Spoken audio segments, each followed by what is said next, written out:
Hello, this is Dr. Paul Cottrell, and I'm going to be going over a couple videos today. But before I do, please make sure you subscribe to all my channels. I have 4 channels on YouTube. I have Brighteon, Bitchute, and Rumble. So please subscribe to all of them. So this new channel that I have on YouTube is the Studio-Reykjavik. So the link is in this video. Please click it and subscribe. In addition, please follow me on X and on GETTR and on Facebook. And if you could, please help support my news coverage by donating on my website, the-studio-reykjavik.com. You can donate through Stripe, PayPal, or buy me a coffee. So before I start, I'm going to start with probably the market. Let me start with the market here. This is gonna cover a few different topics. The market, the financial market for the S&P 500, as of this recording, is trading at 5,276. So I was saying on several videos, and I've done a video showing the fib sequences, right? And the resistance levels and the support levels. Well, if today closes above the 5,250 mark, then there is higher probability that it will march up to 550 for the S&P 500 traded as SPY. So that index trading fund is SPY. So the next target is upward, and that's at 550. All right. Still, again, the resistance levels are going to be at the 525 mark, and the 483 mark, and the 450 mark. So there is more upside. Now we'll reevaluate it after it hits the 550 mark for SPY, but it's looking like in a short amount of time, in weeks, that we will see a 550 on SPY. All right. But there could be downside risk. There's some stress with commercial real estate, having them refinanced, and there would be stress with the banks. So that's a headwind. Inflation's a headwind. So it's not 100%, but there looks like there's enough energy to at least get to the 550 mark, and then we'll reevaluate. All right. So for the ones that have been paying attention to me, what I did was what I told people to do, and what I did was to take about 12 to 15% of their cash that they had back when the S&P 500 hit about the SPY hit 500, and to take that into cash, put it into cash, either a money market or whatever, and to hold that in cash, and to keep the other 85% in equity and let it ride. For the ones that paid attention to me, just be patient here. Wait to see if there's a failure of the structure that's being built up as this is railing towards 550. If it starts to go down, let's say if it touches 550 and drops down to 500, then that's probably time to redeploy that cash into equity. Maybe half of it, maybe all of it. All right. So, if it was 12%, 6%, half of it maybe should be redeployed into equity. If it goes beyond the 550, keep it in cash just for that correction that will come, but we don't know really where. There's some talk that the correction might take place at 550 mark. There's more talk about it taking place at the 600 mark. So there's more probability of really cashing in from the benefit of the correction at the 600 mark on the S&P 500. So just wait, just wait. But if the market fails at this point, you know, at the 5.2, right now it's trading at 5.27. So, you know, if it fails at the 5.30 mark or whatever, and it starts to go down, wait until it hits about the 480 and then redeploy. The chances of it bouncing off of the 483 mark and then coming back up is high probability. There's a lower probability it going to 450 and then coming back up. 450 is a very strong support level. So, you know, if there is a structural failure, it probably will test the 483 mark. That's probably a good time to deploy the cash. Probably 100% of it. You know, you're at 12% or 15%, 100% of that, redeploy it. So just wait, just wait. 550 probably will bounce down. If there's not enough energy, you know, come to the 500 and then maybe redeploy half of your cash. If it drops down to 483, make sure you deploy all of the extra cash. All right. But most likely this is going to go to 550, maybe come down a little bit above the 500 mark, probably the 525 mark, maybe a little bit below that, and then march up to 600. 600, that's probably a time to maybe start reevaluating, you know, maybe taking a little bit more, take a little bit more off the table and add some to your cash position to wait for that correction. But we have to reevaluate it. We got to see how the structure is starting to build up. But it's looking as though it's going to march to 550 on the S&P 500. With that said, oil today is trading down for WTI. And the Rafah incursion by Israel is happening. There was some announcement that a base in Tel Aviv was burning. So there's a little bit of activity, but not a lot. There's not a lot where it's really driving the news. It's kind of almost, it feels like actually kind of a little bit of a low day. So let's just drop into Al Jazeera and see what they have to say about Biden and this Israel-Hamas conflict. Jewish lobby that is also very pro-Democrat as well. And so this is the problem for a president who is trying to keep both sides happy and win another term in the White House.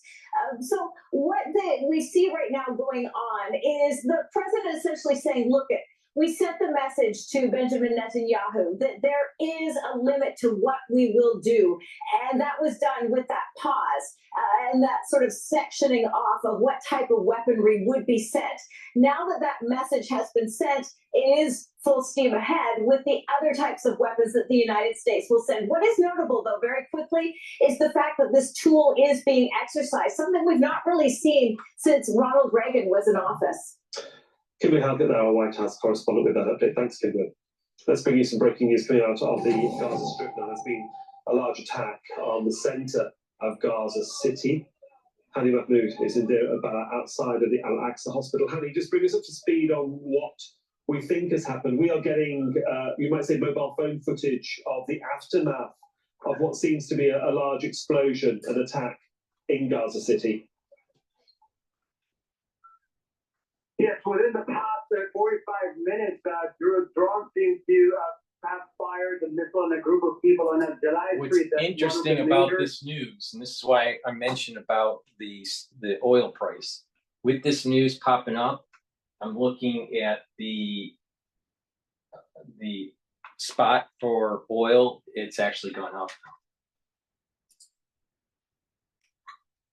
The vast majority of people here have family members in the southern part, in the central, and trying either to get hold of them, to talk to them, to make sure that they are okay, or to try just to keep up with the news, just to understand where they are going, where they're supposed to be going as the Israeli military intensifies its attack in the northern part and Gaza City, where they were attacked deliberately. And this is not the first time we've seen this kind of pattern of attacks on civilians gathering in large groups, either if at a food distribution point or at an internet connection or even at a solar powered access point to charge their phones or computers. Happened repeatedly in the past. SPY is still trading. Times. The worst of this was in GETTR one where at least 12 people were killed as they were trying to get internet connection. So far, what we learned from the civil defense a crew member in Gaza, the 3 people were transferred to Al-Ahli Baptist Hospital. That's a Gaza Square where it's located.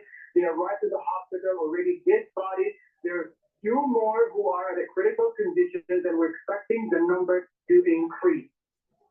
And over the past 24 hours, we've seen Israeli forces pushing deeper into Gaza, both from the north and the south. Where should we be focusing our attention right now? Well, the Israeli military has already pushed deeper. Its majority of its troops, tanks, and ground forces to the center part of Jabalia, but there also these reports, confirmed reports of extreme clashes and confrontations between Palestinian fighting groups in Jabalia. It's out of square with the Israeli military, but as the Israeli military pushed deeper at the center of Jabalia refugee camp, it destroyed the vast majority of the remaining institutional buildings, the public facilities, including the evacuation centers, and those evacuation centers are managed and operated by UNRWA, that's the United Nations for Palestinian Refugees, where hundreds of displaced families from other parts of the northern part of the strip have been sheltering, and right now they're either trapped inside these evacuation centers or they don't know where to go, as they were sharply ordered into further enforced displacement to the western part of Gaza City that is largely unsafe right now. The Israeli military issues a statement talking about attacks and targets of Hamas infrastructure in Jabalia refugee camp. But what we've seen on the ground, from the reports that we are getting, is from either the civil defense crew members are trying to help. The vast majority of people targeted are civilians among the displaced families inside evacuation centers or inside residential homes. The Israeli military also expanded its enforced displacement orders into further northern parts, to Beit Lahia and around Kamal Adwan Hospital and the surrounding areas, pushing more people into further internal displacement and causing further civilian casualties. The civil defense group members are unable to reach the areas where the Israeli military has full control, just increasing the risk of people losing their lives in these areas. I've been speaking just from Deir on the phone. The images you're seeing on your screen here on Al Jazeera English are a recent Israeli attack in the last few minutes from Gaza City. Many injured, we believe just as many dead. We're not sure what the numbers are yet. We'll try and clarify that for you in the coming minutes.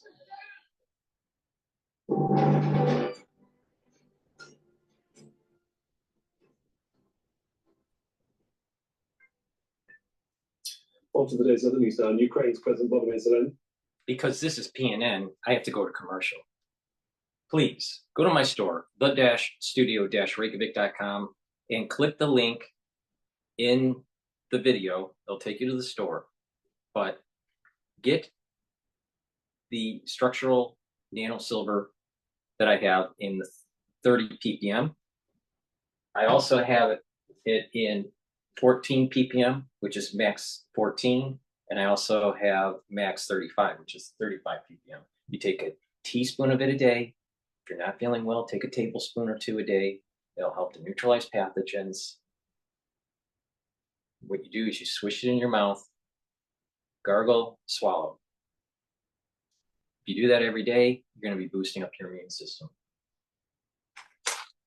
Because we're in the allergy season, right? And if you noticed, there is temperature gradient differences compared to last year. And also, it's a wetter year, all right? There's more precipitation, at least in the East Coast. So please go to my store, the-studio-reykjavik.com, click the link, and get the structural nano silver drops. I have it in honey lemon in 100 count. I also have it in blueberry in 100 count, and elderberry zinc in a 21 count, which is a larger lozenges. So the drops are smaller, the lozenges are larger. But you want to have that in your house. Get a couple bags of it, have it in your house. The moment you start feeling a little irritation, take these. It'll help to soothe it. It'll help to neutralize, and it will bring down that allergic reaction. So please go to the store and get a few bags of these for your household. Now, when you purchase the liquids, the structural nano silver liquids, I advise that you also get the applicator if you don't have it in your household. These applicators are great, so you can carry the liquid in your bag to be able to spray surfaces, spray your hands, spray the back of your throat. There's a dropper, there's a spritzer, and there's a nasal spray.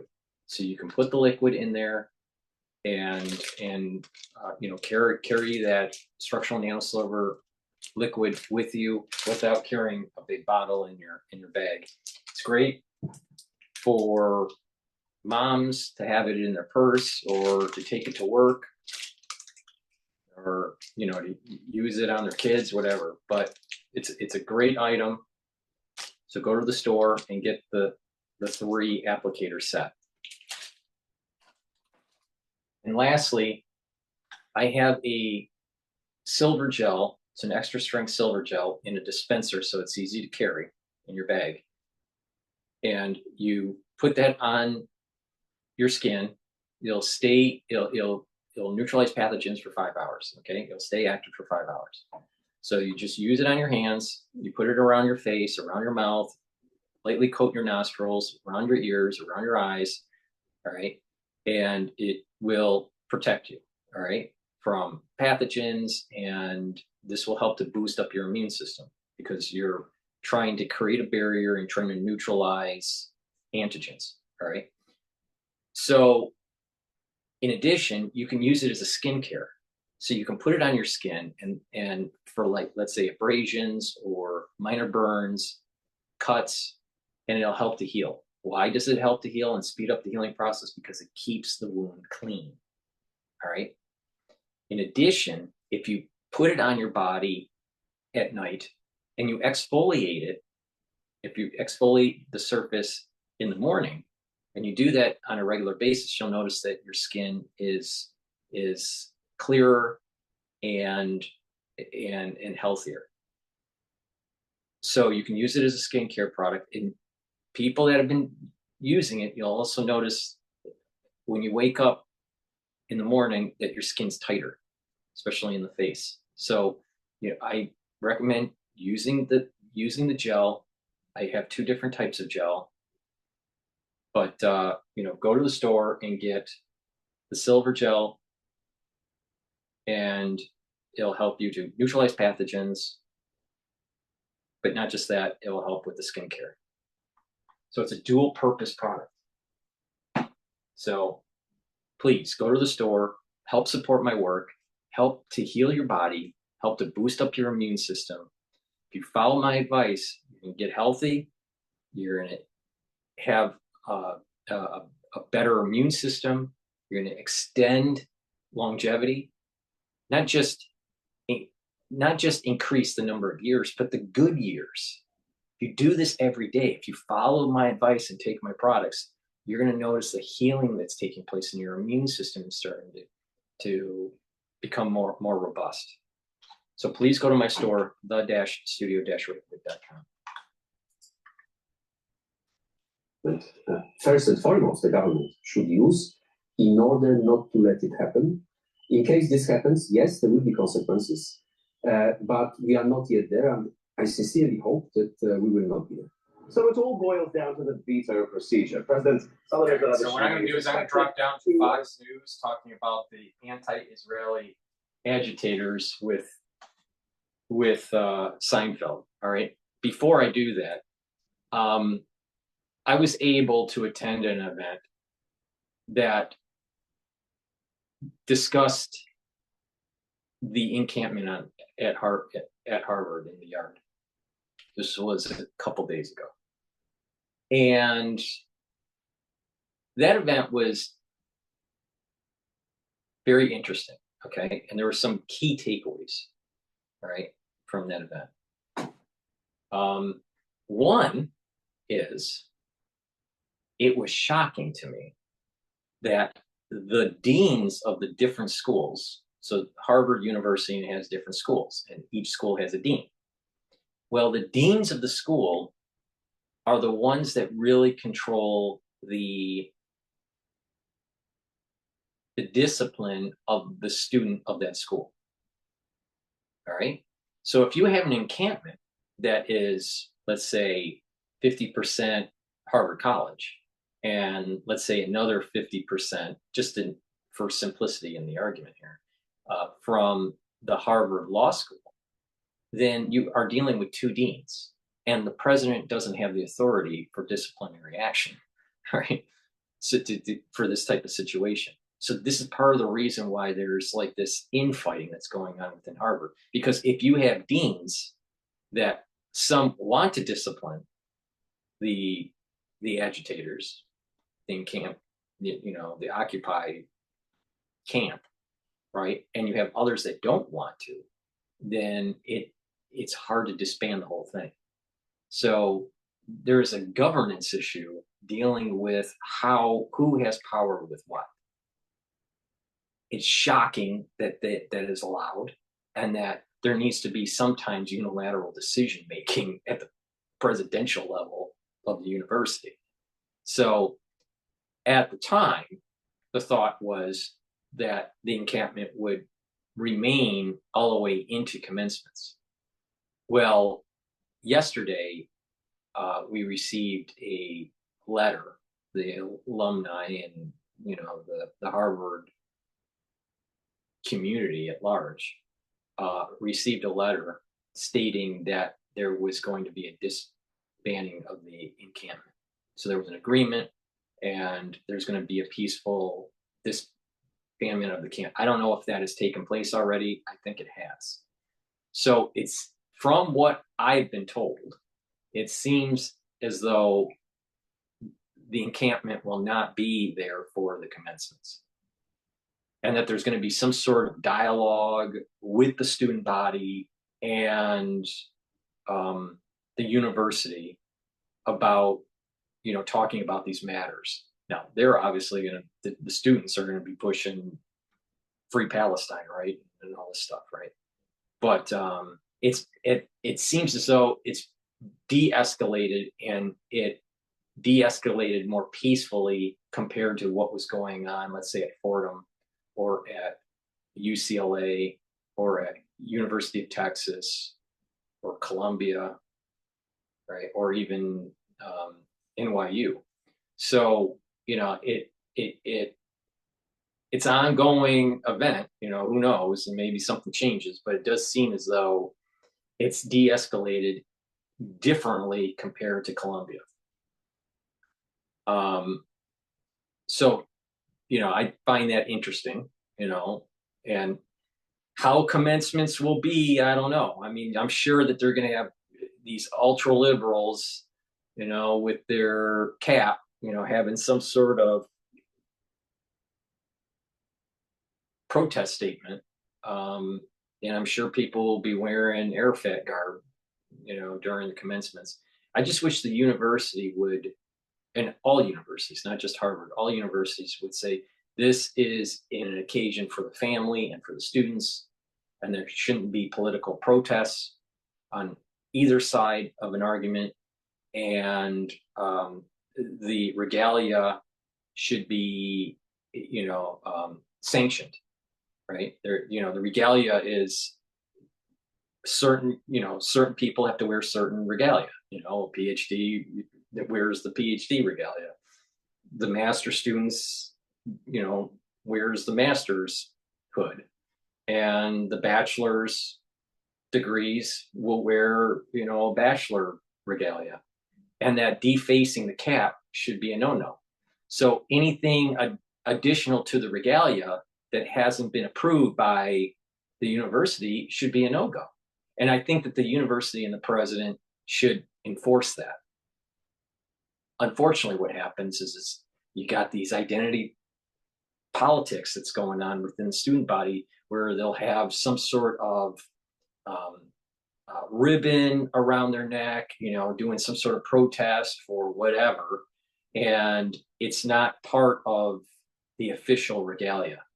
I think that's wrong. That's my take on it. I don't think that these things should be protest centers, like what happened with Jerry Seinfeld, and that's what Fox News is going to talk about here.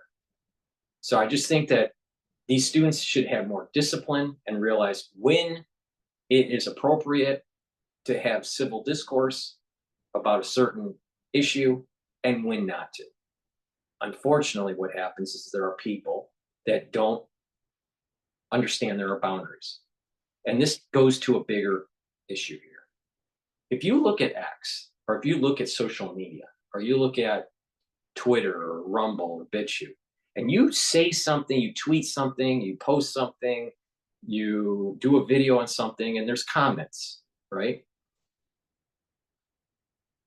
There's nothing wrong with some comments about a particular issue. Some people will agree with you, some people will not, right? But I think that there are times when there are individuals that go beyond the normal discourse of proper etiquette. And so what happens is that they'll follow you, and then they'll try to post stupid stuff, all right? Either troll you, or what will happen is that they will have a narrative that is against what you're saying, and they keep on posting video clips, or just to bombard your post on these different social platforms. It's very prevalent on X. There's certain people that will that's all they do all day is actually what I call litter. They're literally littering on your feed, all right? And they're trying to accrete users to have a certain mindset. So there's a loss of etiquette. People going on X and posting and reposting the same stuff on other people's channels to try to make a statement is like something very similar to these commencements. There is a time and a place for civil discourse, and there is freedom of speech, but there is a point where it's like you're overdoing it and you're taking advantage of other people's channels, and there's a lack of decorum, there's a lack of ethics, there's a lack of professionalism that has been happening. And this has seeped from adults all the way to children, right? Because these kids that are coming out of college now are children. They're still children. They're very immature. So it's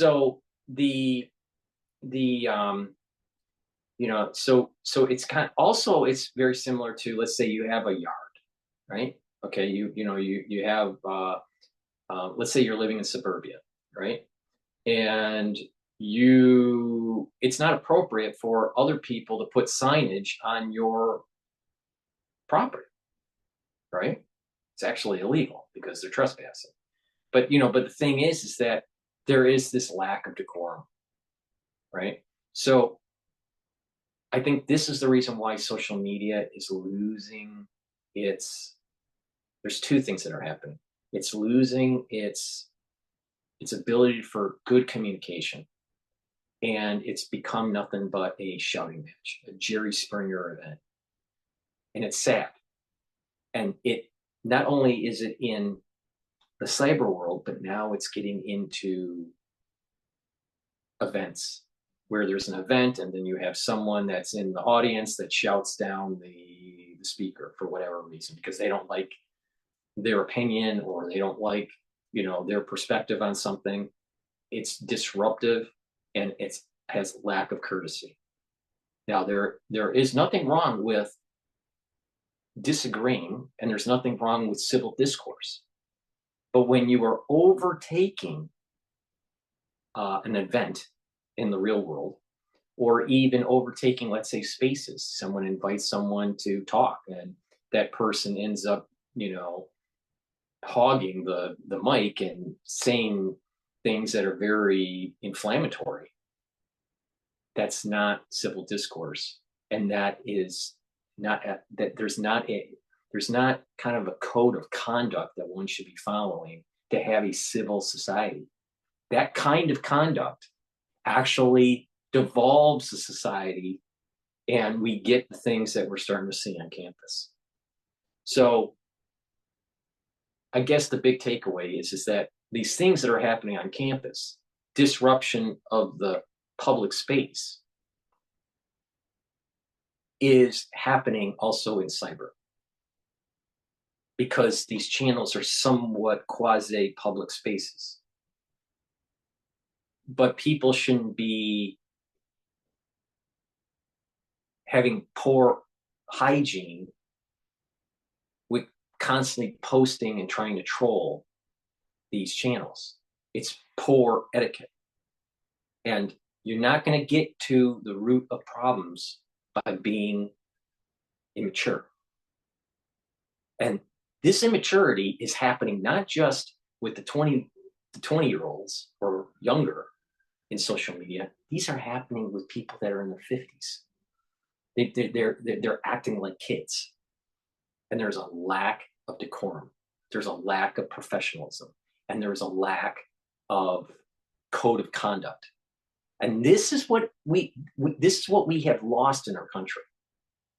And I have this phrase, we need to, support the country by having the strengthening of God, country, and family, right? God, because what has happened is this religion has gone out the window in the United States in general terms, because we have a very secular society.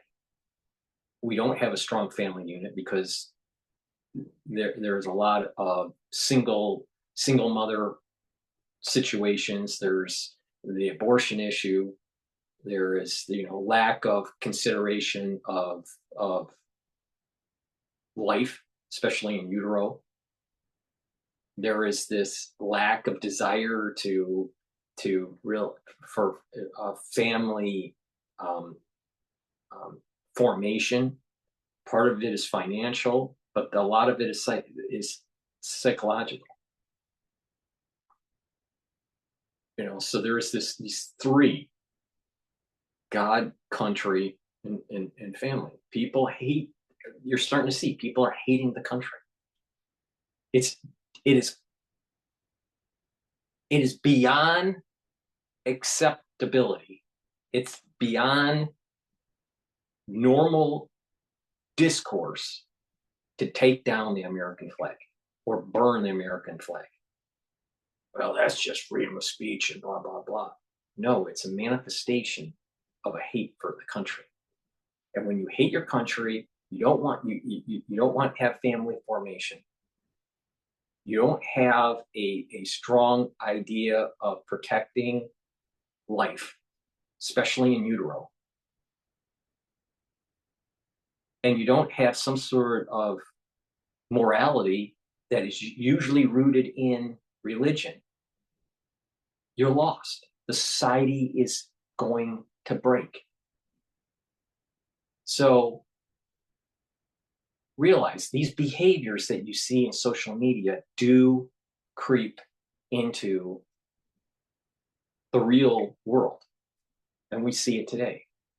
Lack of respect by the board of, let's say, a city council with a citizen that is concerned about a particular issue, let's say smart meters or whatever. and the board doesn't want to listen, and they don't let them speak, and so it escalates, right? It wouldn't have escalated if the board let them speak. Or what is happening in the school system, where there's this gender fluidity that's being promoted, and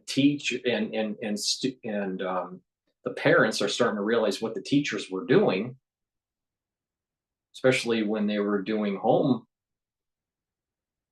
school through Zoom during the crisis, and they started hearing what was going on in the classrooms.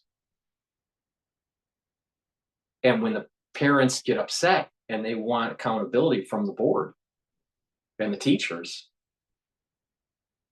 it becomes a free-for-all, because there's a lack of respect of the concerns that the parent has, where the board feels as though that they are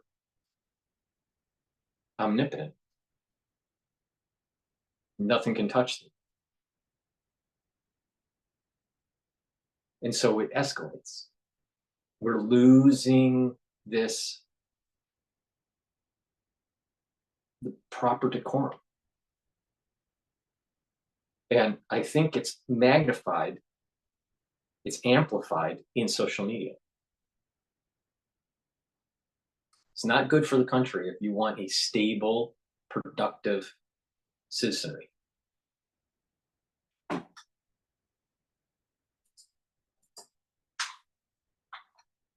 Anti-Israel agitators walking out of Jerry Seinfeld's commencement speech at Duke University, with some of the crazies chanting "Free Palestine."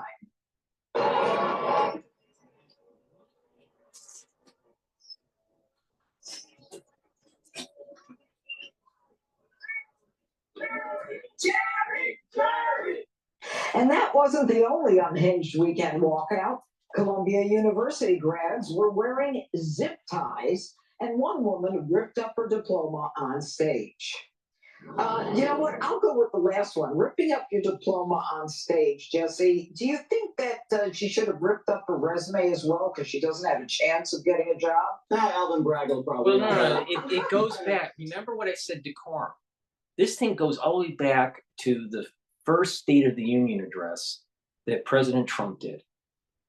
And he handed the speech to Nancy Pelosi and Pence, Vice President Pence. And at the end of the speech, what did Nancy Pelosi do? She ripped it up. She stood up and ripped it up. See, there's a lack of decorum. There's a lack of respect for the presidency. You don't have to like the president as a person, but you need to respect the presidency. You need to respect the position of the speakership of the House of Representatives, or the office of the vice presidency. There needs to be some desire to have a functioning society and not constantly at war with each other. So this behavior that Nancy Pelosi did does percolate over the years. Now, what was this? This was like, maybe it wasn't the first State of the Union address, but it was a State of the Union address for the president. It may have been the second one, but either way. But these students most likely saw a clip or saw the whole thing. And don't you think that kind of seeps into the mind of these students? Now, obviously, ripping up the speech was very disrespectful for Nancy Pelosi, right? But you can take it up a notch, where you have people that literally are willing to tear up the Constitution. And this falls in that bucket of lack of consideration for the country. This is a major problem. You got a bunch of kids that have seen 70 and 80-year-olds acting like immature people. Waters and Pelosi. They both said, go attack if you don't like what they're doing. They're both Democrats. These Democrats want to destroy the country. And so now you have a bunch of children coming up on stage, coming from the Ivy League, all right, that literally, if they don't like something, they'll have a tantrum. They'll tear it down, they'll burn it down. What it is, it's BLM with intelligence. That's what's happening there. They've just sucked in some of that BLM movement. They've sucked in some of that immaturity from Nancy Pelosi and Waters. And what do we have now? We have immature Ivy Leaguers that are tearing up their diploma and trying to make a big statement. Do you think their parents were proud? Do you think that they will? That's a once in a lifetime event, and she totally destroyed it. Female, not very pretty. You know, there's this kind of like, how do I want to phrase this?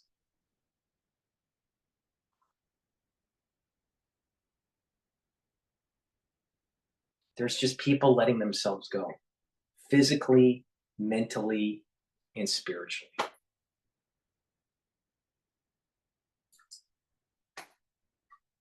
Well, graduation is just as much as it is about the students as it is about the parents. Dad has been saving for years. He's been pinching pennies. He wasn't able to get the hot rod that he wanted. But now the tuition is paid for. He wants to take a photo, have lunch, and have a drink. He doesn't want to have to explain to the grandparents why Lizzie just walked off. They think Lizzie didn't even get a diploma. It's very confusing. So if I were to give anybody advice, I would say, do your little Hamas thing when you accept the diploma. And then on top of their cap, it has a phrase, you know, for, you know, the Palestinian cause. You know, this is where the school needs to say, you got that on there? You take it off, here's another cap. No go. You don't walk if you look like a billboard for some sort of protest. Free Palestine, and you walk off. You just left Seinfeld.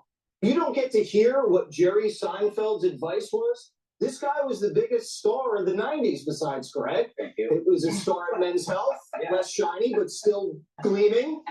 This guy, he's wealthy, he has a young wife, he's a celebrity. Don't you want to learn from someone like that? And so what he did was he goes, the key to life is hard work, relationships, and exercise. And he's right. I would only add one thing, food. I'm reading this book about inflammation, Judge. I'll give it to you afterwards. It is just astounding. No, not you personally, but we could all use better diets. But it's like they were choosing ignorance. I haven't seen this video, but I've been saying to my channel, a big part of the anti-aging protocol and to help to boost up your immune system is to bring down inflammation. It's about neutralizing pathogens with the structural nanosilver. It's about bringing down inflammation with turmeric and ashwagandha and other supplements. It's about eating properly. It's about getting proper rest, right? And it's also bringing down those free radicals with strong antioxidants like C60. And now everyone is talking about it. Everyone's talking about bring down inflammation. I've been saying this for 4 years. 4 years. Trust me, I know what I'm talking about.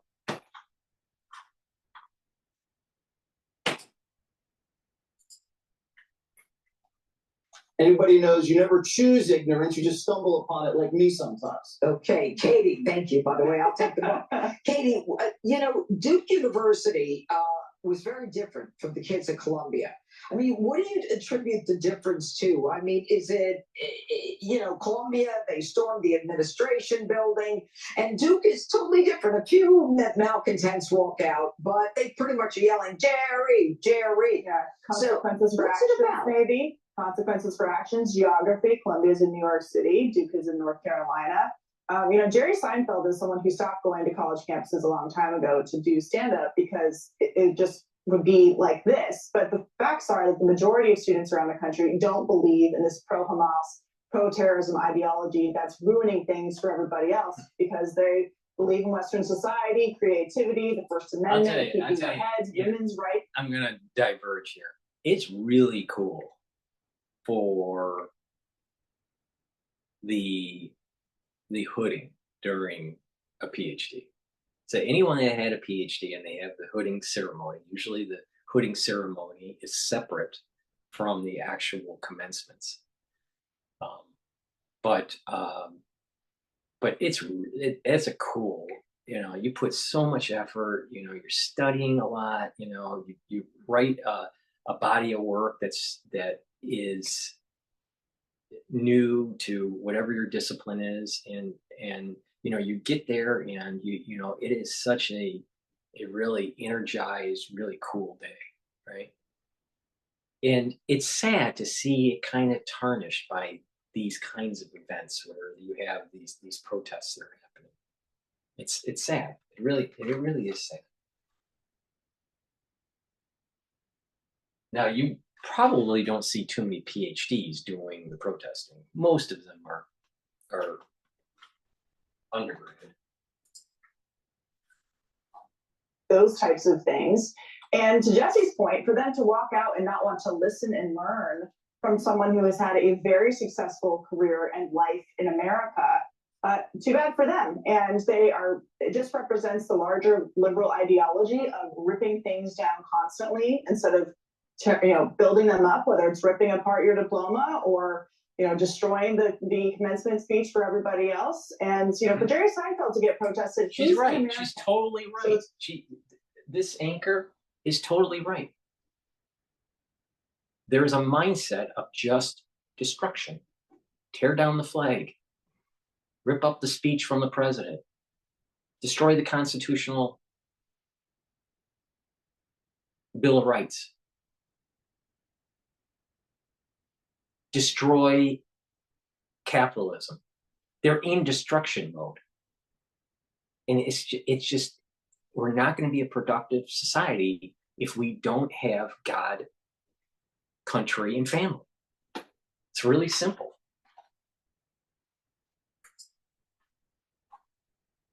More about anti-Semitism than it is about anti-Israel protesting.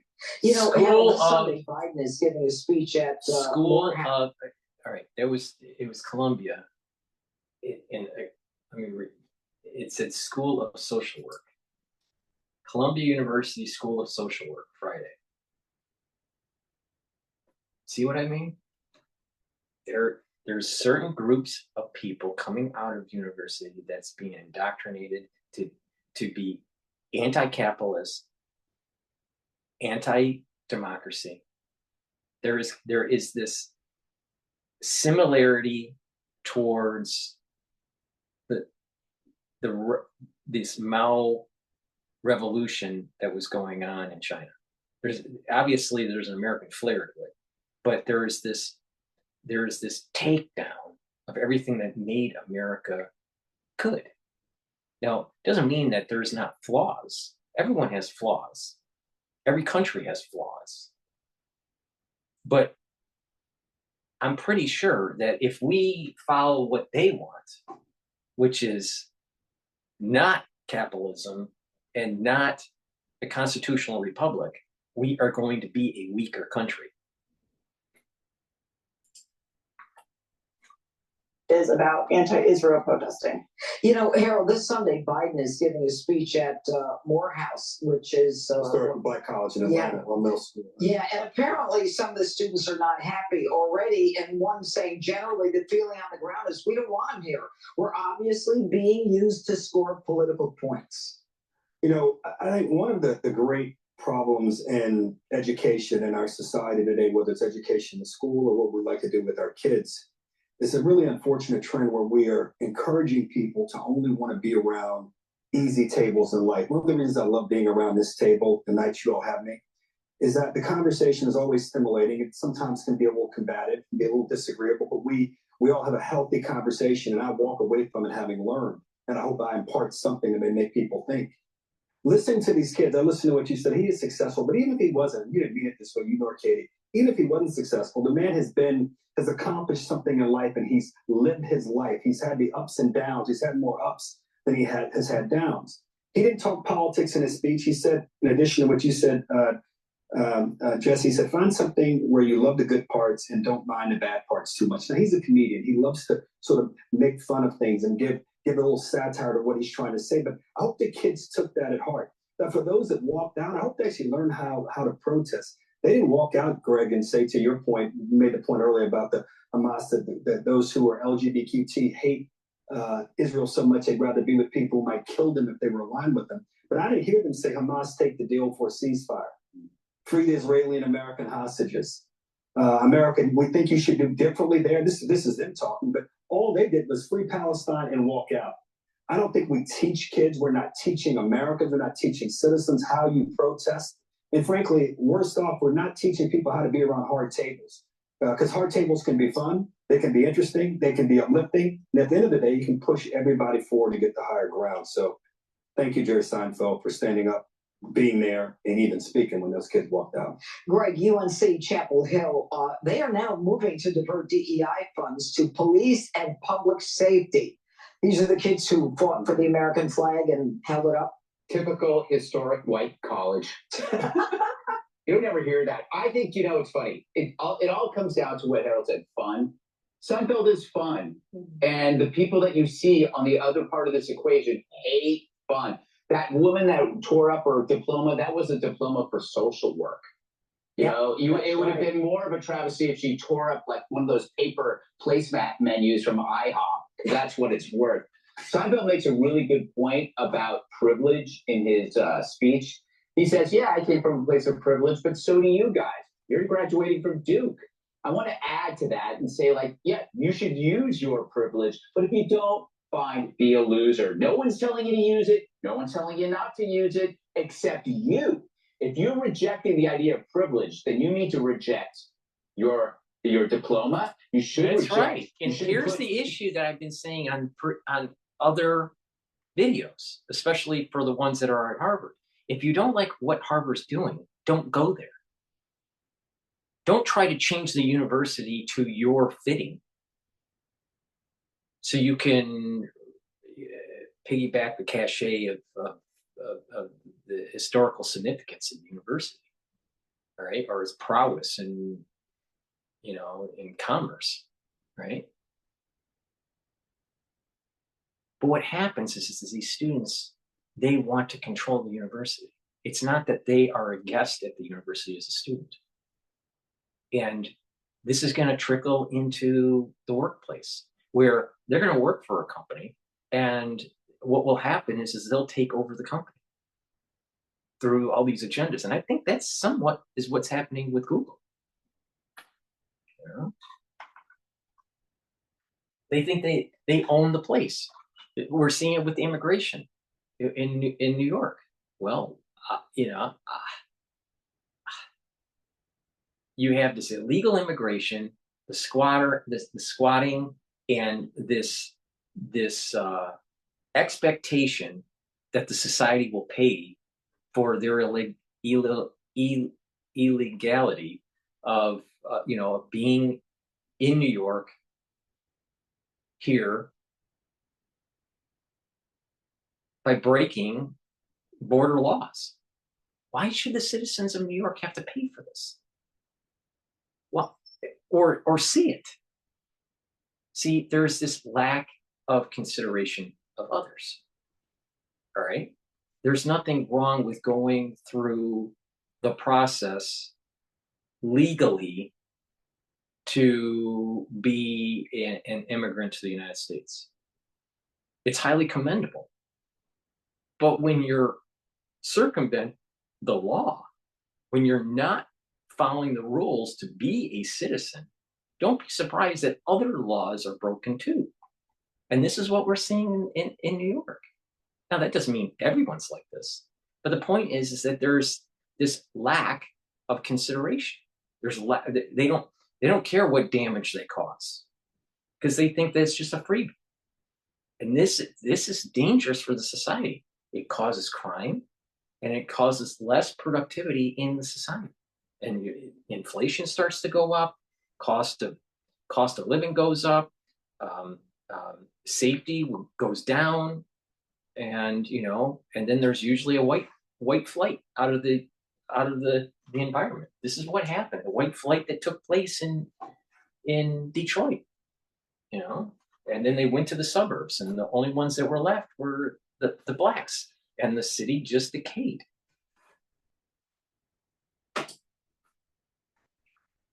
On your resume, because that's privilege, you should take a vow of poverty. Anything that's related to your privilege, you should reject, because everything you do in life is related to your privilege. A lot of people who say they don't have privilege have more privilege than they're willing to let on. On the whole, though, when you look at the numbers, was what, like 40 people?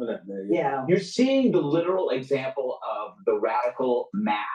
It's just a few idiots, but they pretend to be more imposing, whether on social media or by having groups, far left groups sponsoring them. And that should be a message to the colleges and to the Democratic Party. Why are you so scared of a tiny faction? Why are you held hostage by the nuttiest people in your party or even outside your party? I mean, they're afraid of these people. Maybe it's because they fear their anti-Semitic slip is showing. I don't know. But like you go like, why do you know what? The right wing has zanes. They do, but they bubble up from the bottom. They're the QAnons from Reddit.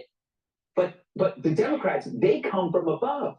They come from the professors. They come from the media. They come from these, these weird organizations. The White House. Yeah, that one. Anyway, that's enough out of me. Click here to subscribe to the. It goes back to God, country, and family. And if you don't have a strong foundation on those three pillars, you're going to have a society that's going to be weak. Then you're going to have individuals that are weak. It's going to be interesting, to see, what actually transpires during commencements this year. But I suspect that at Harvard, there's going to be quite a bit of protesting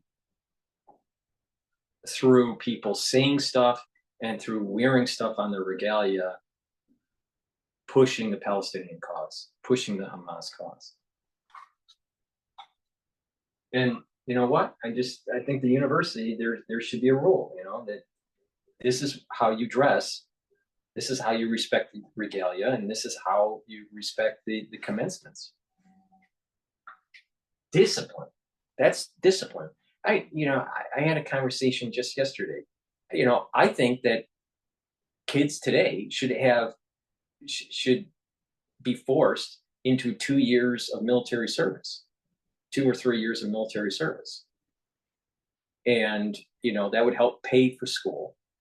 That would help them get discipline, that help them get in shape, right? So there's lots of benefits to this. But it would also instill discipline and honor to country.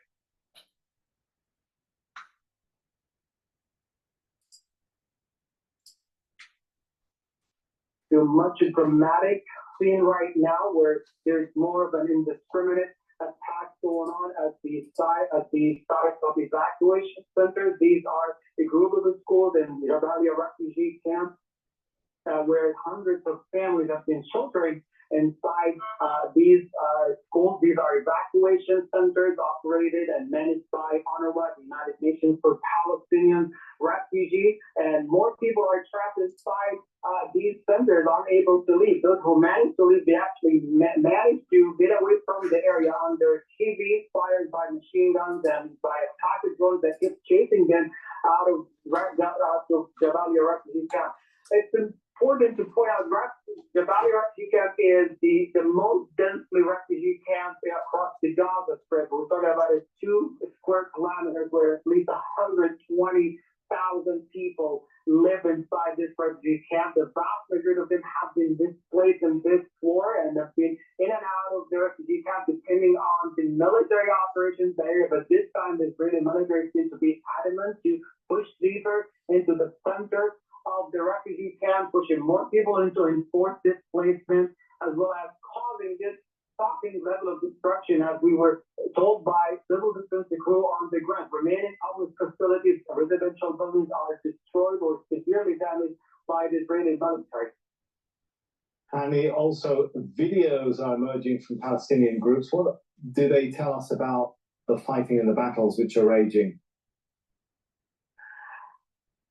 Yes, well, both in Jabalia and the northern part and Rafah city, reports of extreme confrontation between Palestinian fighting groups and Israeli military and its invading forces on the ground in Rafah.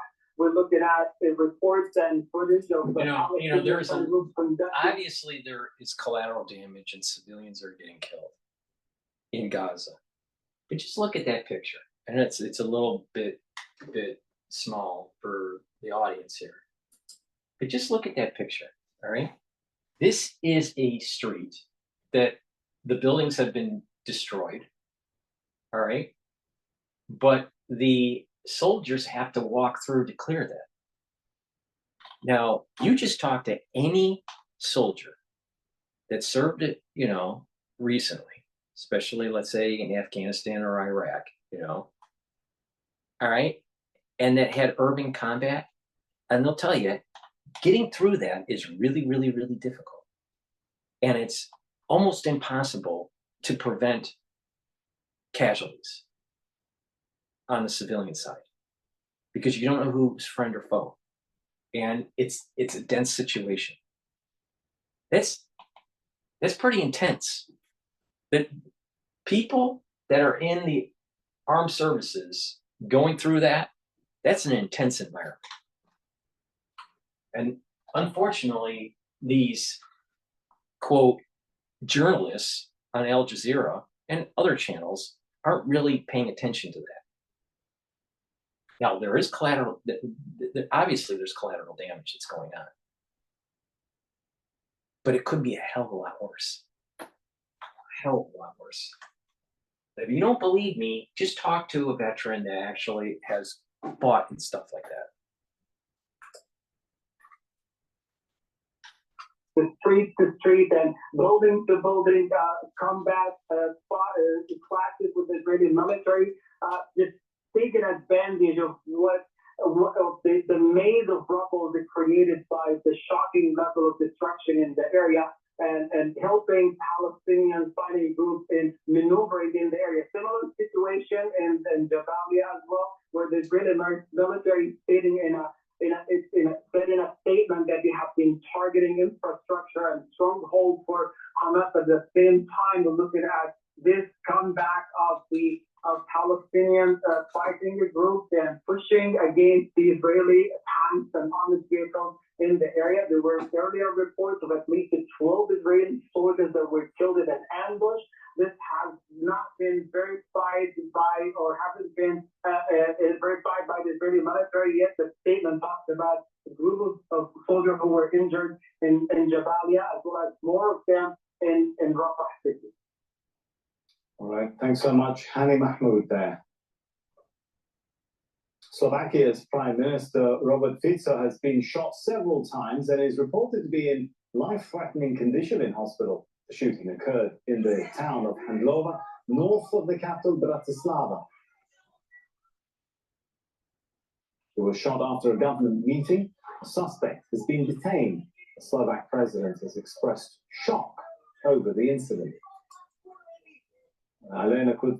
All right, let's go to the Hill on this protesting at Duke.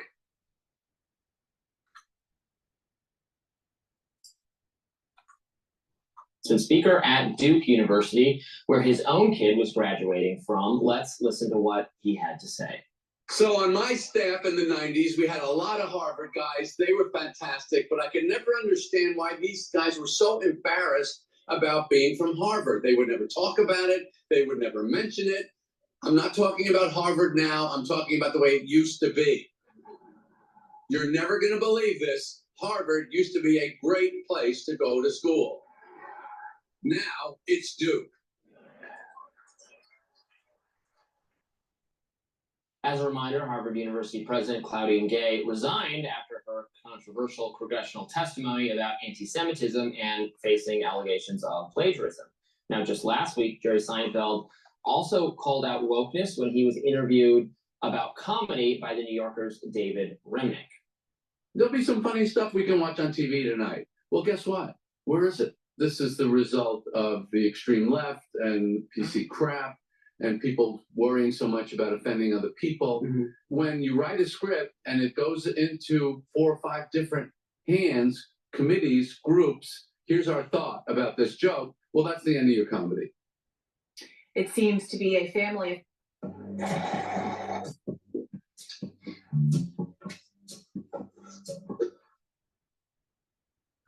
Commercials. It doesn't take much.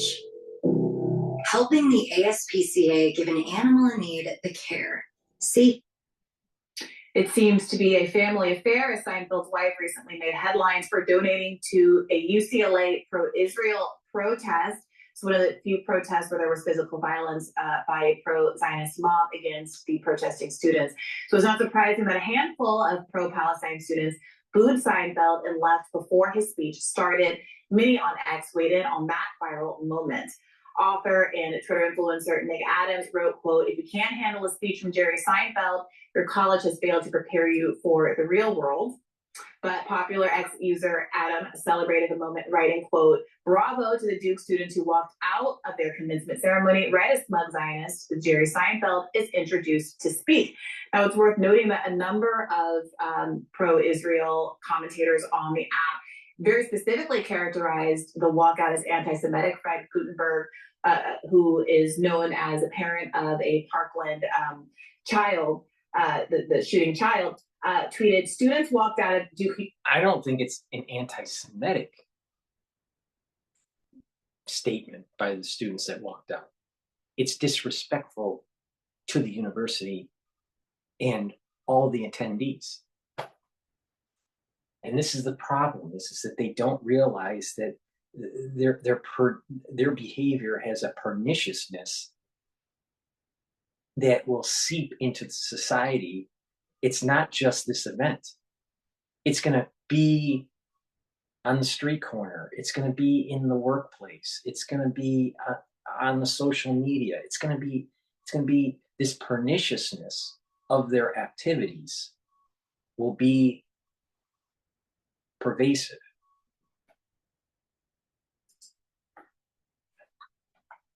University commencement today because the speaker was Jewish. They walked out to confirm they are anti-Semitic and that this is about hatred of Jewish people. Who did they walk out on? The comedian Jerry Seinfeld. There were a couple along those lines. Other pro-Palestinian Jewish commentators pushed back, including Jerry Seinfeld. Brian Krasenstein of the famously liberal Krasenstein brothers also made a similar comment, saying Jerry Seinfeld's speech at Duke University was announced and it was immediately drowned out by Free Palestine chants. Newsflash: just because someone is Jewish doesn't mean they are against peaceful Palestinians. Stop being ignorant to the point of hateful bigotry. And again, many people pointed out to him that Jerry Seinfeld, not only did his wife make this donation, but that he took and his family took a trip to a West Bank, illegally occupied West Bank training facility to practice shooting at Palestinian targets with the IDF. This is someone whose ideology is very known. And again, conflating anti-Semitism with anti-Zionism does make Jewish people more broadly a target. This is why I keep on saying the Westphalian construct is not going to work with this conflict between the Palestinians and the Israelis. The West Bank is going to fall, and it's going to be the ownership of Israel over time. The same thing with Jerusalem.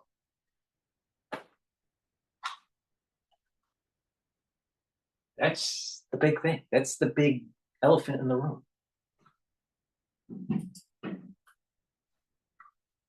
In a way that I don't think it furthers the interests of Jewish state. I actually just saw a screenshot of a tweet. She subsequently deleted it. Something that was not a doctored screenshot I was looking at, I doubt that, of Randy Weingart, the teachers union leader, saying the same thing, saying they're protesting Jew. Yes, I understand why they're protesting Seinfeld. It's for his views on Israel. It should be emphasized, as you did emphasize, that it was a very small protest. It was a extremely small number of students who actually did walk out, and I think that's totally fine. They have the right to do that. If you disagree with the speaker, you can make that known. Just because you can do something, quote, have the right, doesn't mean it's moral, nor does it mean that it has good decorum. See, this is what I'm saying about the ethics of how people live. Just because it's right, like, you know, people have the right to, you know, just to troll people, right? They, you know, but they don't realize that, one, it's devaluing the social platform. You know, just because someone has a right doesn't mean it's correct to do.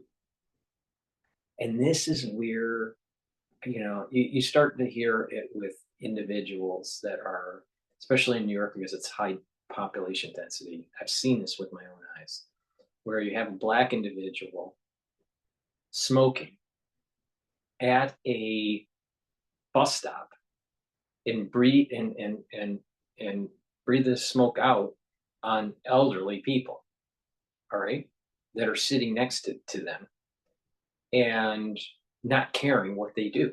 And they're doing it on purpose. It's not like, oh, the wind blew and all this stuff. One, you're not supposed to be doing that at a bus stop.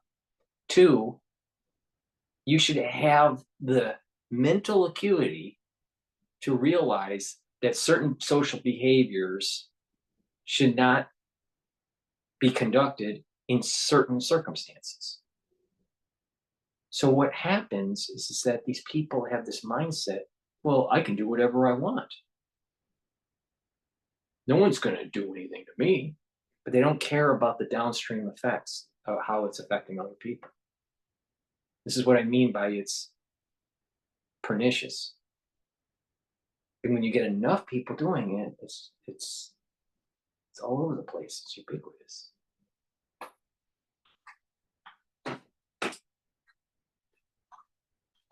And not participate, and there is no shortage of commencement speakers. It's normal for them to be controversial to some group for some reason. My only objection is when universities cave to pressure to cancel their speaker and not have it, but that clearly didn't happen here, so it's all fine. Unlike the UCLA, not UCLA, I know who you mean. school valedictorian who was not allowed to, I think it was Berkeley, who was not allowed to get her valedictorian address when she graduated over the weekend.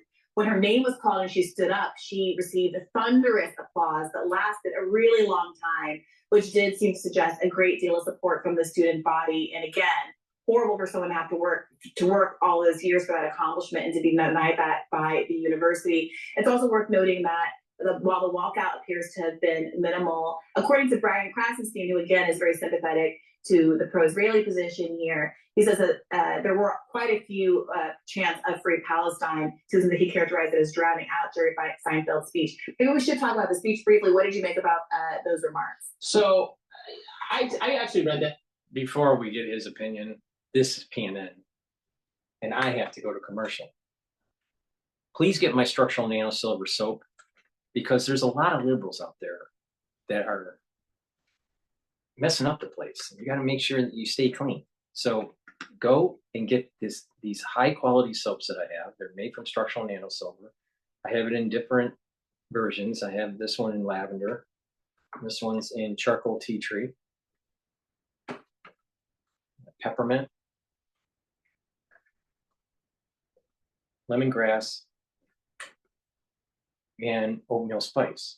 So if you're a parent and you happen to have a student that is an ultra liberal, you can wash their mouth out with these soaps, because they need discipline. But if you don't have a crazy liberal in your household, get a couple bars of this, use it every day. It's high quality soap. They smell great. And you should get a couple bars of this. Go to my store, the-studio-reykjavik.com. In addition, people have brain fog. Now, there's multiple reasons why they have brain fog, because of what happened in 2020 and the aftershock of it, or because they're not filtering their water, or they're eating poor food. But the bottom line is go to my store and get Clarity Factor. It will help to remove that brain fog, help to increase your mental acuity. I take it twice a day. Most people take it once a day. It'll help you focus on your work, either in school or at work, or even if you're retired, and just to keep that mental acuity going. Take this every day as a supplement, all right? But you also need to make sure that you filter your water, and you need to make sure that you're eating good food, all right? What I mean by good food, stay away from the GMO, stay away from the processed foods, stay away from the junk food, all right? And there's a synergistic effect. By changing your lifestyle and getting proper supplementation, your body is going to perform better. So go to my store, the-studio-reykjavik.com, and get the Clarity Factor. And lastly, vitamin D3. You need to take this every day. I take 10,000 units of this, so it's 2 soft gels. I take one in the morning and one in the evening. So this will help with cardiovascular health, help to absorb calcium, so you're going to have better bones and joints. And it's a cofactor for gene expression. You need this to help to get rid of infected cells so it can go into apoptosis. All right? When cells get infected and they can't go into apoptosis because you're low on D3, then it's your own fault. All right? But by taking D3, it'll help to get cells to go into apoptosis. So, and not only that, it's a cofactor for gene expression for other cellular processes. So please go to my store and take the vitamin D3 every day.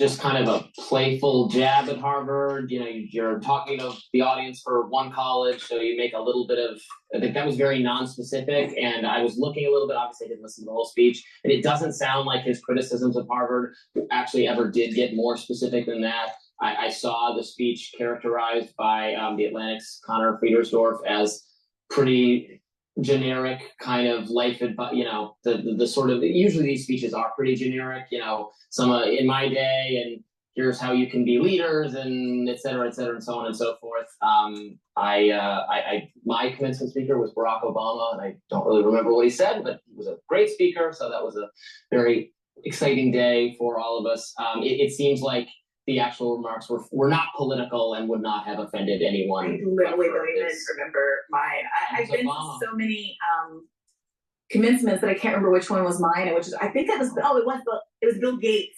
No. Bill Gates was mine. I remember Bill Russell was in attendance. I think he got an honorary degree, and that was much more memorable and interesting to me. Yeah, Obama was mine. So this was 2010, truly at the height of his sort of popularity among progressive young people, the students at the University of Michigan. So he got a lot of applause. Yeah. They were very happy to have him on. No, I agree that it seems like Seinfeld's remarks are really minimal, but for the context of him being so kind of vocally supportive, he and his wife being so vocally supportive of Israel, I don't think that people would have read that much into it. It was more like a, you know, Duke is a very good school, but not an Ivy League school, and kind of playing on the tension between. I don't think he even higher than most Ivy League did he schools, even like accuse them of killing comedy and not trying to make it illegal. No. But to that point, I was going to bring up the fact that his new movie Unfrosted, which debuted I think last week on Netflix, as I understand it, had one of the worst Netflix debuts ever. It's got a 40% rating on Rotten Tomatoes. I did watch. I don't know why. I started watching it. Was it bad? I started watching it, and we just couldn't turn it off. It's got an incredible cast. It's got a ton of people in it. Melissa McCarthy, Hugh Grant. And it's got clearly a lot of money sunk into it. He said that he made it during COVID, and it kind of does feel like that. Like everyone was sitting around with nothing to do, and so they made this film. It's got what's it about? COVID. It's about the invention of Pop-Tart. It's two rival cereal companies, Post and whatever makes Pop-Tarts. Oh, is this what I saw the Don Draper pitch? That's right. Thing scene that's from this? It's set in like the 50s or 60s, and it's got very period costumes and a lot of things that make you want to enjoy the movie. But it's very unfunny. So I do think it's kind of rich for him to be making these arguments about how comedy is dead when he just put out one of the least. Well, he's not allowed to make it anymore. Yeah. The woke. Evidently. That does it for us today. We're no laughter here. It's illegal. Stop that. That's not allowed. All right, let's see what Al Jazeera is saying about these weapons. Are emphasized. Take us through the politics going on behind the scenes that one suspects is probably a part of this.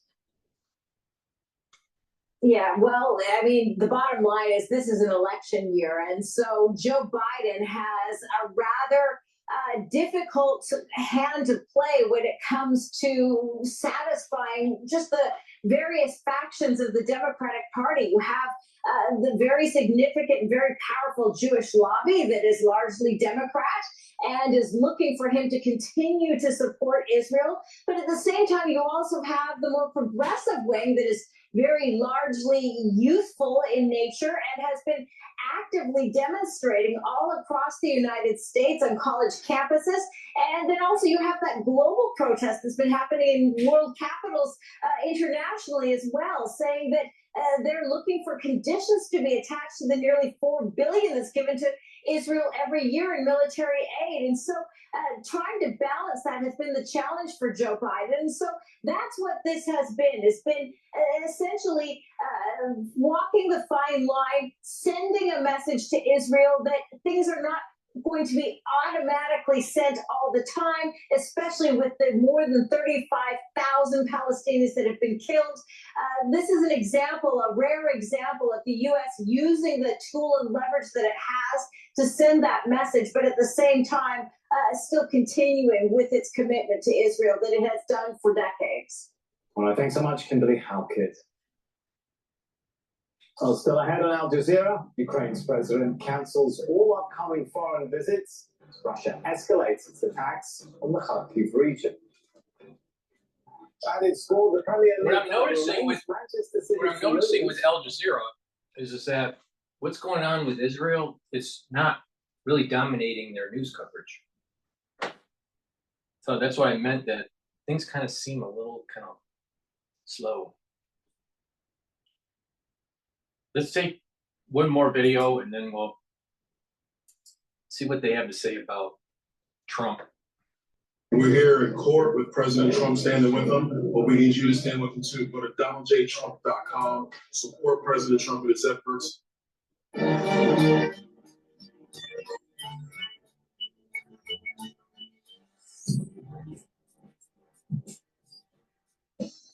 Good morning and welcome to Rising. Thanks for joining us, and a belated Happy Mother's Day to anyone watching to whom that label applies, and of course our own mothers. Did you have a nice weekend? I did. I went home to Cleveland for the weekend. Was able to celebrate with my mother, aunt, and grandmother. It was a good time. How about yourself? Fantastic. I was not able to see Mom, but I did recall, wished her a happy birthday, and I'm looking forward to going on a trip with her and my own grandmother in a few weeks to Florida. So that'll be a really nice little family reunion with cousins and everything. That's nice. I was going to make a joke before you said that you were going to be visiting with your mom, saying that I called it the elder son special. When you just get a call. And your son pats himself on the back for remembering that his son to stay off. But you're doing the work. You're going to have a good vacation in a little bit. All right. Well, let's get to our top story of the day. New polling released this morning, absolutely devastating for Joe Biden's electoral chances, showing that Donald Trump is leading President Joe Biden in 5 of the key battleground swing states. The New York Times, Philadelphia Inquirer, Siena College poll. Love how many of these polling firms work together. So many names, so many numbers we're going to throw at you. But Biden is down 12 points in Nevada, 10 points in Georgia, 7 points in Arizona and Michigan, and 3 points in Pennsylvania. Wisconsin is the only battleground state where Joe Biden is currently ahead of Donald Trump. He leads there by 2 points. Now, Biden won all 6 of those states in 2020. The findings reveal that many voters' feelings on Biden's handling of the war in Gaza, discontent with Biden also on the economy, and so many other issues. One Nevada voter told the New York Times, quote, "It is concerning when I keep seeing press come out of the White House where they keep saying the economy is good. That's really weird because I'm paying more on taxes and more on groceries and more on housing and more on fuel." Here's CNN's Fareed Zakaria's take on what November could look like for Biden. Here's my take. When President Biden made clear he was going to run for re-election, I had a sense of what his election strategy was and thought it was an intelligent path to victory. This boy is Bilderberg. After the chaos of COVID and Trump, Joe Biden would stand for normalcy and a rising tide of good economic news. I have to admit, none of this is playing out as I thought it would.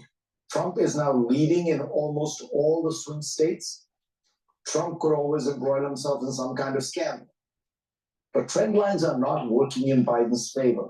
He needs to do something bold and dramatic to seize the initiative on asylum policy, for example, and reverse these numbers. The one that troubles me the most is on the question of who was the more competent. Joe Biden led Donald Trump by 9 points in 2020, but Trump now leads by 16 points in January 2024. That 25-point shift could be a reflection of people's sense that the president's age is affecting his capacity to govern. And there's very little that Joe Biden can do now to change that perception. So a couple other interesting findings here. So now if you look at just likely voters, but please go to my store, the-studio-reykjavik.com, and get the product that I have, turmeric.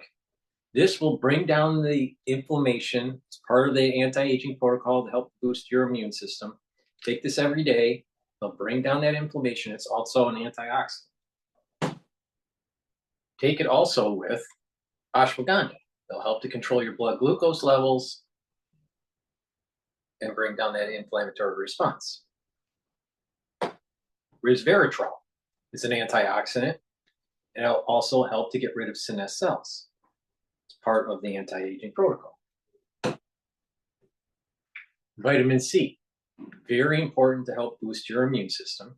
It's an antioxidant, and it also helps for skin health by cross-linking with collagen.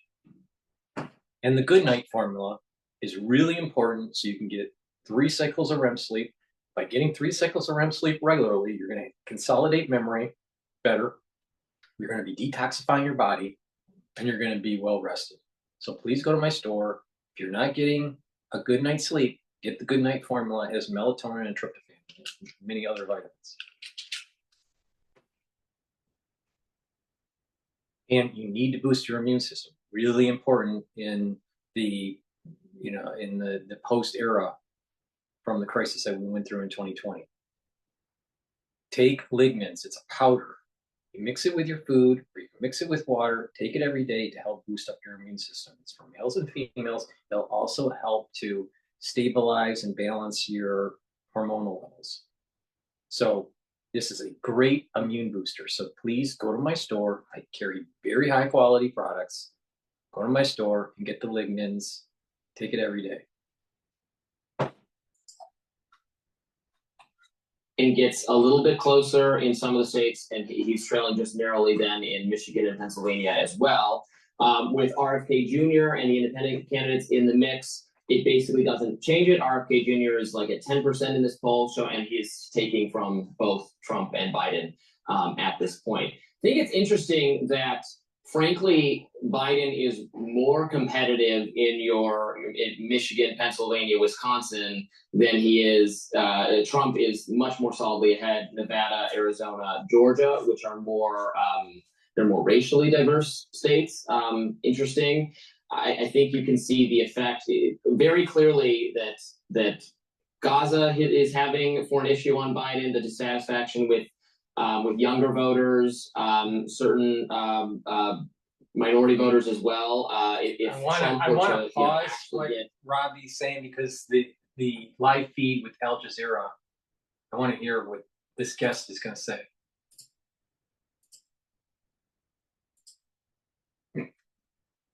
Global powers at that time simply didn't want to see or didn't see what was happening to the Palestinians. Well, there's certainly an aspect to that, especially that Israel declared independence only 3 years after the end of Second World War, when we saw the unfolding of a Holocaust against the Jewish people. And it was a Holocaust that was basically taking place while Western powers were looking on, really, in the beginning. So Western powers did not actually come up to saving the Jews in the beginning, or at least in the 1930s. To wash their own sins for not really saving the Jews, I think the Palestinians had to pay the price, and the Western powers were complicit with Israel's. How much has changed now? How much has changed today? Well, but the thing is, Sammy, that we forget that in 1947, 1949, there was no live television. Or social media. Let alone social media. But clearly, it wasn't until the early 50s, in fact, that BBC came on live television. And not until 1991 was CNN coming on, and from Baghdad at the time, to do live news from the field. So the idea that this was happening in 1948 in the darkness or in silence and so on and so forth was also because, as one Arab famously said, we didn't know then, but we do know now. So what are we doing about it? The Arab camp, that's changed a lot since 1948, right? Well, they certainly were divided then, they were impotent then, but they just emerged out of colonialism. People forget that Syria, to a large degree, of course, Jordan and so on and so forth, these were countries that had just become independent of Western powers. They decolonialized, but they remained underdone. See, they're, like I said, with the mainstream media and even our politicians in the Arab world, most of them are focused on this idea of Westphalian concepts. They don't say anything about the covenant. They don't say anything about what's written in the Old Testament. They don't say anything about what has been predicted in the prophets and in the New Testament. And they think that everything could be settled in the UN or through some sort of transnational body to have peace in the region. And that's not what's going to happen, because you have one group of people that don't want to get to relinquish their Dome of the Rock, right? And you have another group of people that want to put up a new temple, right? So there's this real big battle of who's going to have that temple, all right? Now, the way it's supposed to work, the Muslims can't reboot the temple. It doesn't work that way. They don't do it. They can't do the sacrifices. They can't. They know that. They can't do the peace offerings. They can't do the wave offerings. They can't do the Paschal Lamb offerings. They can't do any of that. All right. It's only the Jewish people, and it's only certain types of Jewish people that can do it. All right. So it's a very small minority of people that can make this work. All right. Peace will come onto the earth when this happens. But to get there, it's up to us. Do we want it to be bloody, or do we want it to be peaceful? Now, the thing here is that until the soul root of Esau is battled, and this soul root of Esau that I'm talking about is really this Hamas, Hezbollah, and Iran. All right. Until Israel, or the soul root of Jacob, kills it off, it's going to be very difficult to get the temple there. But this isn't going to reach homeostasis through some sort of looking at, 100-year history. We're talking thousands of years of history here. It's not going to play well if you think that you're going to get homeostasis with a Westphalian logic set. It's not going to happen. It's not going to happen. Now, some people don't understand what I mean by the soul root of Esau. All right? It has been predicted. It's been prophesized that there's going to be a battle. And these battles, there's going to be an alignment with Ishmael and Jacob. All right? This is part of that peace accord that we were seeing with Trump. All right? And that it's going to battle Esau. Now, some nations have a little bit of both. Some nations have Esau and Jacob. Some nations have Esau, Jacob, and Ishmael. Some nations have only Ishmael. And then not only that, there are individuals that have a different composition. Some people are all Jacob, some people are partially Esau and Jacob, some people are all. So there is this spectrum. But in general terms, Esau is what has to be battled. Now, people would say Esau is also aligned with Edom, and that is like Rome and all this, all right? And that's partially true. But these nations are also having parts of their soul root through Jacob. And this is where the rub is for the United States. We are at a fork in the road.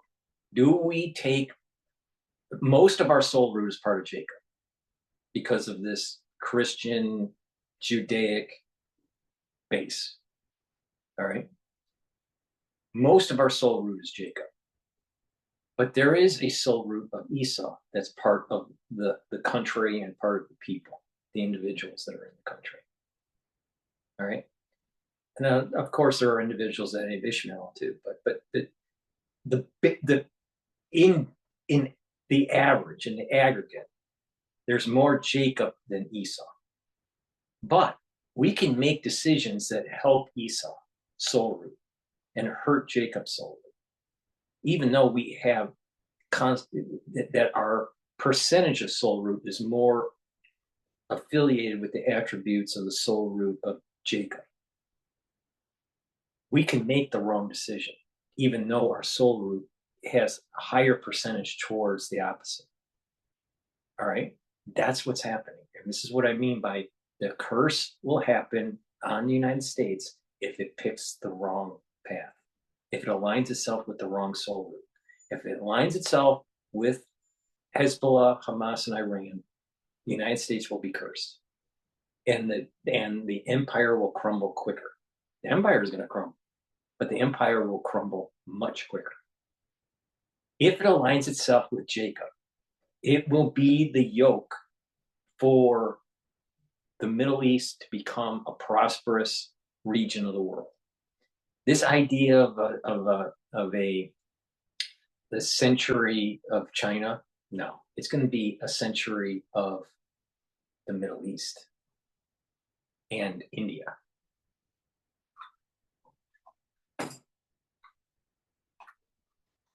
Domination of Western powers. But today, 75 years later, they are not dominated, they are not colonialized or anything, but they're still impotent largely. They're still divided largely, and I'm talking mostly about Arab regimes, about Arab governments. So while they are paying lip service to the question of Palestine, while they are making declarations in support of Palestine or against genocide in Palestine, but in terms of real term support to ending the genocide, there's basically nothing being done by Arab regimes. Are things a little bit different when it comes to how the Gaza? According to people like him, this genocide has been happening for multiple decades. Yet, the Palestinian population is increasing. How can you have a genocide with a population that is increasing over time? That is not a genocide.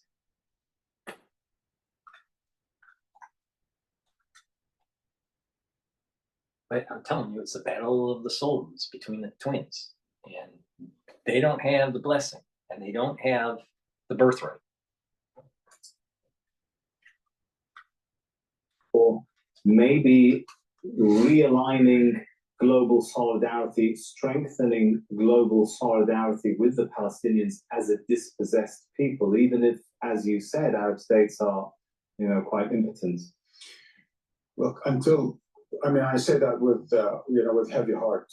Until middle of last year, Palestine was going to become more like a comma or a semicolon in the larger picture in our world today, as Arabs were really in the process of fully normalizing with Israel, the United States, Western Europe, and other countries, including Russia and China and India, were all not just normalizing relations with Israel, they were expanding economic and political relations with Israel, all at the expense of Palestine.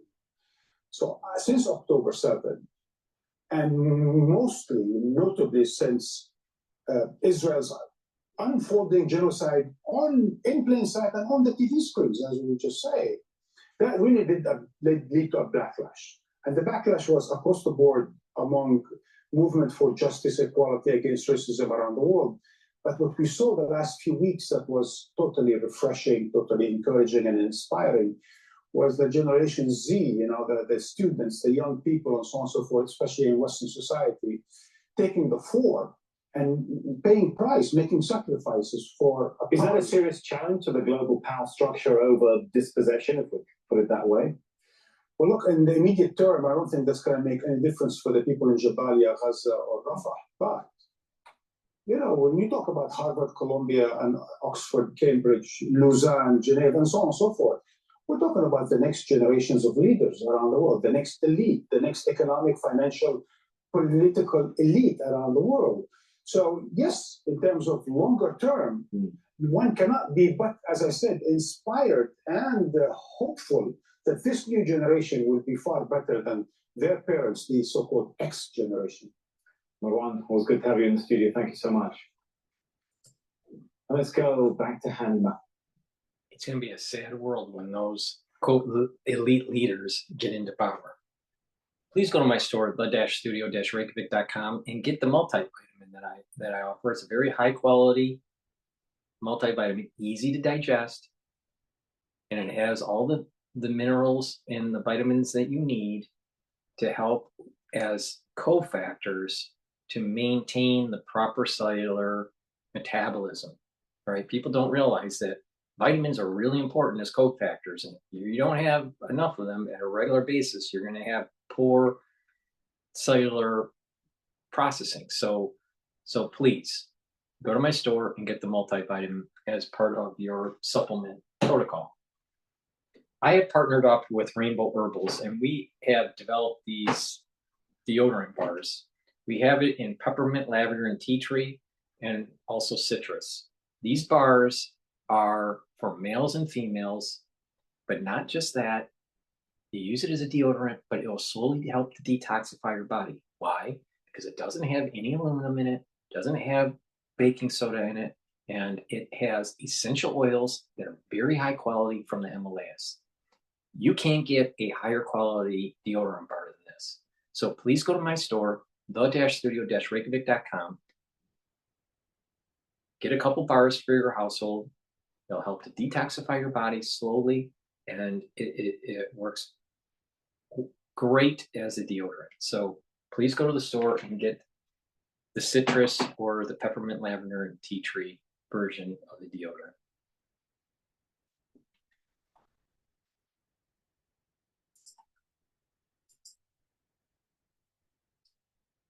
This many black voters in accordance with where the polls are, that would be like the best showing for a Republican among black voters since I think like Richard Nixon ran against John Kennedy.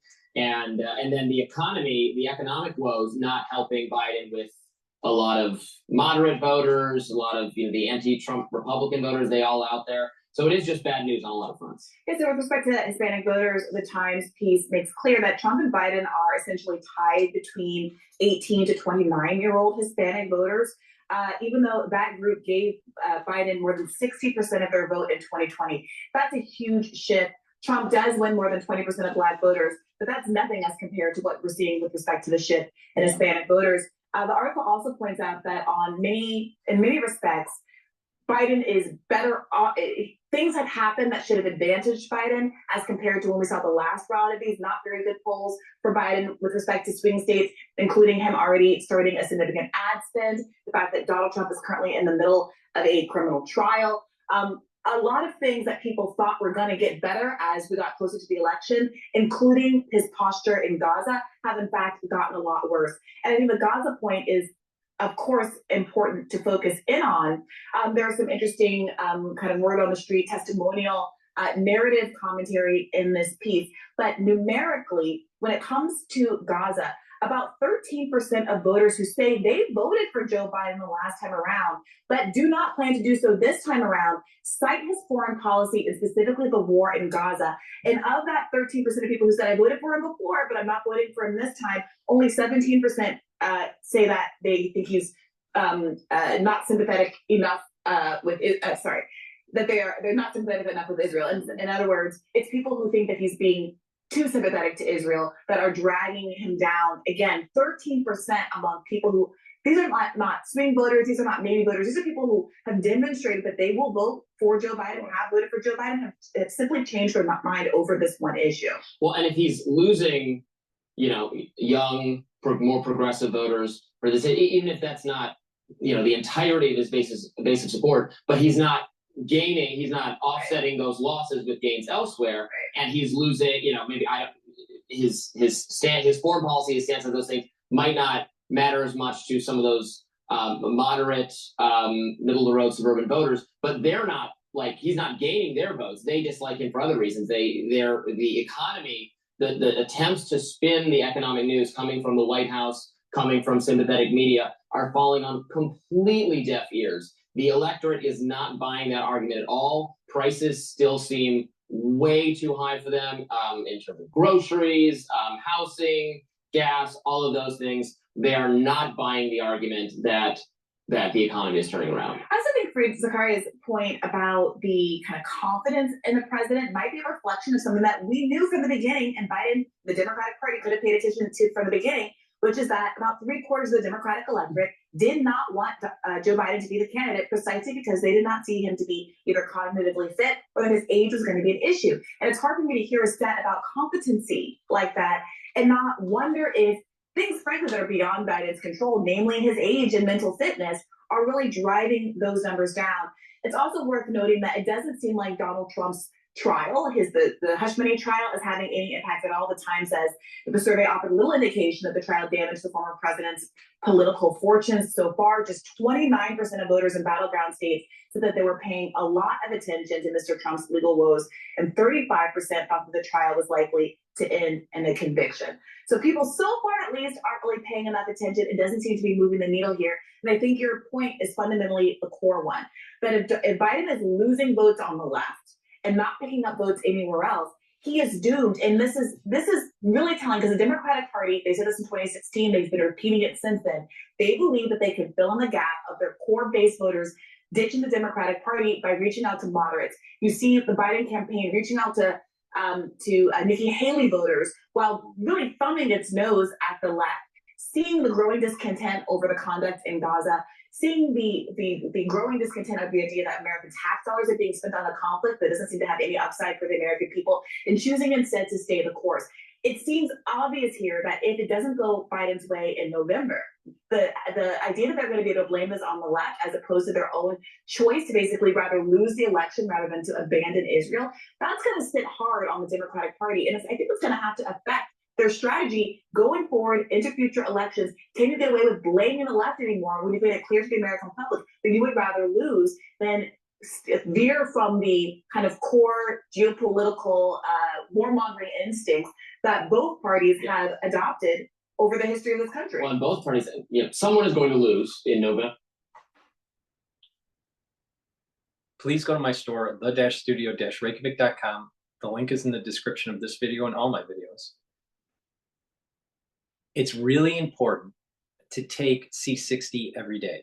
I have different configurations of this. I have it in a 2 ounce, a 4 ounce, and an 8 ounce configuration. You can get it in coconut oil, avocado oil. This is the avocado 4 ounce. And you can also get it in extra virgin olive oil. All right.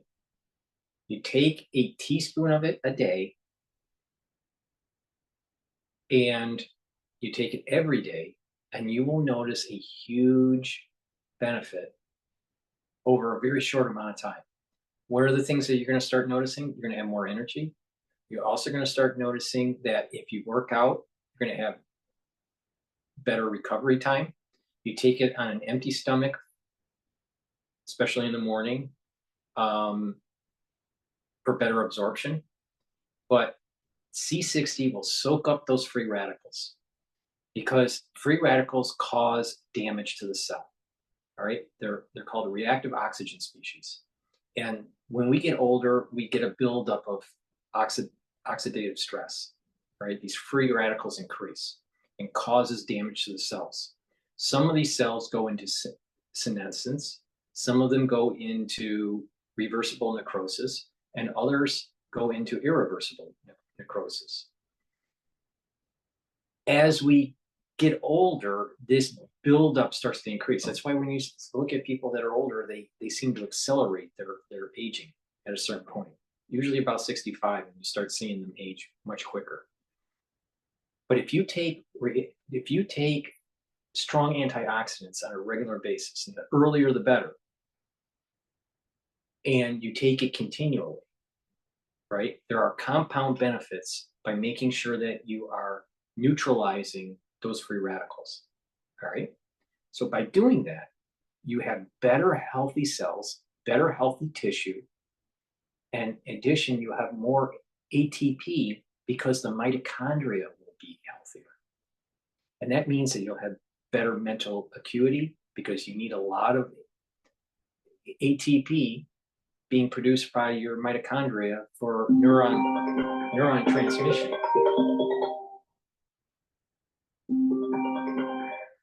And, so take a strong antioxidant like C60 that I offer on my store, all right? It's part of the anti-aging protocol that helps to boost up your immune system because your immune system needs a lot of ATP and needs cells that aren't stressed, have oxidative stress. So if you have less oxidative stress on your immune cells, you're actually going to have a better immune system. So please go to my store, get the avocado or the extra virgin olive oil or the MCT coconut oil in the 2 ounce, the 4 ounce, or the 8 ounce bottle. If you get the 4 or 8 ounce bottle, take a teaspoon of it a day. For the ones that get the 2 ounce, because they may be resource constrained, take a full dropper a day. But the point here is that it's really important to take it every day and soak up those free radicals. If you work out, take it before your workout, and you're going to notice that, one, you're going to have more energy, and two, your recovery time is a lot less. Why? Because you're soaking up those free radicals that you're creating while you're working out. So if you take this, you're going to notice that your health and your tissues are going to improve. So please go to my store, the-studio-reykjavik.com.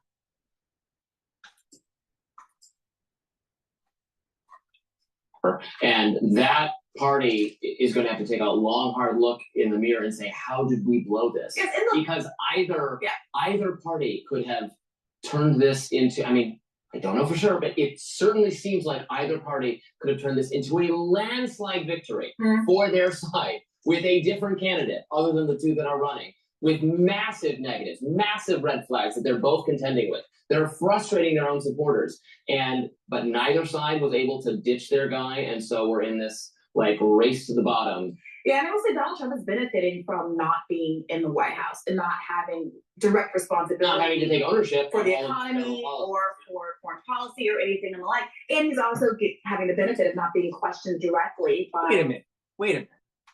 Hold on, honey. She's making a real big mistake with her premise.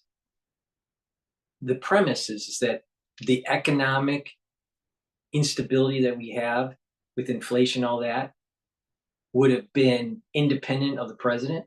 No. The inflationary issue that we have today is because of a crazy liberal agenda that's raising taxes and spending too much damn money. And that's coming right from Biden's administration. Trump was the opposite. He wanted lower taxes and less spending. It's amazing. It's amazing. Her premise is just wrong. Just wrong. at all adversarial media on what his actual positions on these things were. He instigated the TikTok ban. Now he says he's for the TikTok ban. He's flip-flopped all over the place on something like Pfizer surveillance. He says things like the war has got to end with respect to Gaza, but also I stand by my ally Israel. And it allows voters to project onto him whatever they want to be the case. And that is a real advantage for him. But I don't know that that actually... Honey, newsflash, Biden has always been like this for his whole political career. Early on in his political career, he aligned himself with Senator Byrd in the KKK. He didn't care about blacks, honey. But then once it became expedient for him to align himself with a certain subset of the population that happens to have a different skin color, then he was their best friend. The guy swings in the wind. He doesn't have a moral compass. Case in point, look at how he was trying to destroy Clarence Thomas's confirmation when Biden was heading that committee.